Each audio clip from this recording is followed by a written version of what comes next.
This is Eshwar, advocate, Dhone.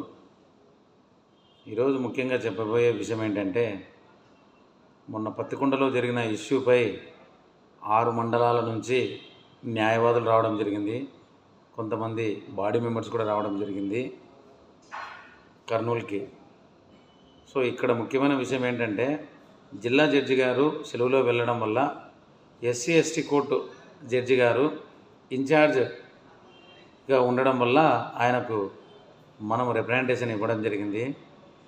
అక్కడ ఆయన ఈ విషయంపై స్పందిస్తూ చాలా సింపుల్గా తీసుకుంటున్నా, నాకేం అర్థం కావట్లేదు.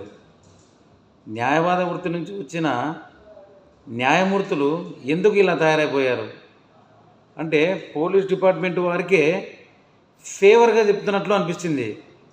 మనం న్యాయవాదులుగా ఉంటే ఏం చేయలేమా? దయచేసి చాలామంది న్యాయవాదులు ఒకచోట జరిగితే అప్పుడు స్పందించలేదు, ఇప్పుడు ఎందుకు స్పందిస్తాము అనేది ఇది మానేయండి. దయచేసి చేతులెత్తి మొక్కుతున్నా. ఈ సంస్కృతిని మీరు మానేయాలి. ఈ సాంప్రదాయానికి చర్మగీతం పాడాలి. ఒక న్యాయవాదికి ఏదైనా ఇబ్బంది జరిగినా, ఒక న్యాయవాది పట్ల పోలీసు వారు దురుసుగా ప్రవర్తించినా ఆలోచించండి, మీరే ఆలోచించండి న్యాయవాదులారా. ఒక న్యాయవాది ఏమంటాడు, ఆ న్యాయవాది పట్టుకున్నటువంటి ఆ ముద్దాయి డ్రగ్స్ గంజాయి కేసులో ఉన్న ముద్దాయి అన్నాడు. మంచిదే, మన పని ఏమి? ముద్దాయి అయినా, కరుడు కట్టిన ముద్దాయి అయినా మన పనేమి? విడుదల చేయడానికినే మన న్యాయవాదిగా ఉండడం. కాకపోతే ఇక్కడ మీరు ఒక విషయం గుర్తుపెట్టాలి న్యాయవాదులారా.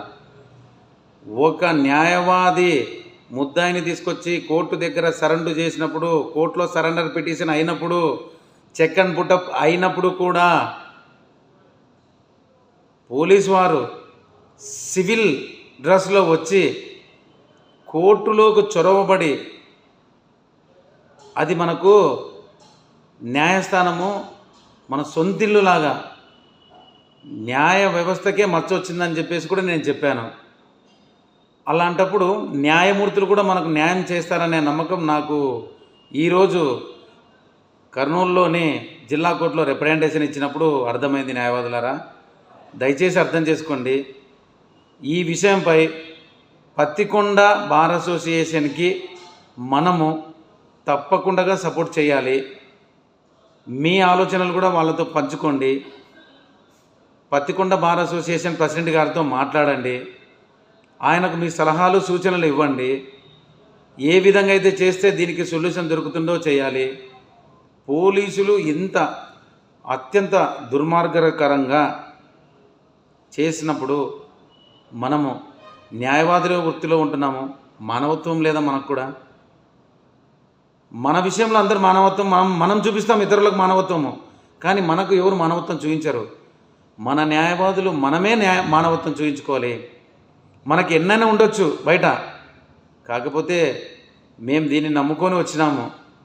న్యాయవాద వృత్తిని మంట కలపొద్దండి. దయచేసి అర్థం చేసుకోండి. మన న్యాయవాద వృత్తిలో ఇటువంటి మచ్చలు చాలా ఎక్కువ వస్తున్నాయి.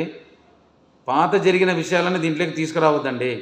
పత్తికొండలో జరిగినటువంటి ఈ దుర్మార్గకరమైన పరిస్థితిని గురించి ఆలోచించి, ఇంకా ఇది ఒక్కరోజే కాదు, ఏదో ఒకరోజు చేసేసి బాయ్కాట్ చేసేసినాము అయిపోయింది అని చెప్పినట్లు కాకుండా, పత్తికొండ బార్ అసోసియేషన్ వాళ్ళకు కూడా మేము చెప్తున్నాం సార్, తప్పకుండా మీరు దీన్ని ఒక్కరోజుతో మీరు చేయకూడదు.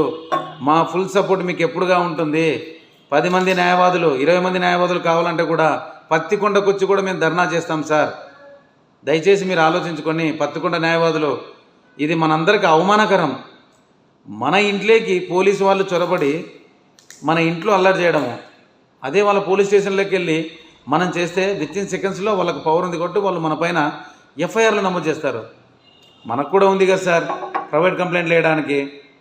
అది మీరు కొంచెం ఆలోచించి పత్తికొండ బార్ అసోసియేషన్ ప్రెసిడెంట్ గారితో మాట్లాడి, ఇంకా దీని గురించి విచారించి, మనము ఈ విషయంపై తీవ్రంగా కృషి చేయాలని, అసలు వాళ్ళకు శిక్ష పడే విధంగా మనము చేయాలని. న్యాయవాదులమందరం ఒక కుటుంబం సార్. బయట మనకి ఎన్నైనా ఉండొచ్చు, ఏవైనా జరిగి ఉండొచ్చు. దయచేసి ప్లీజ్ అందరూ ఒకటై ఒక దాటి మీద నడుద్దాము.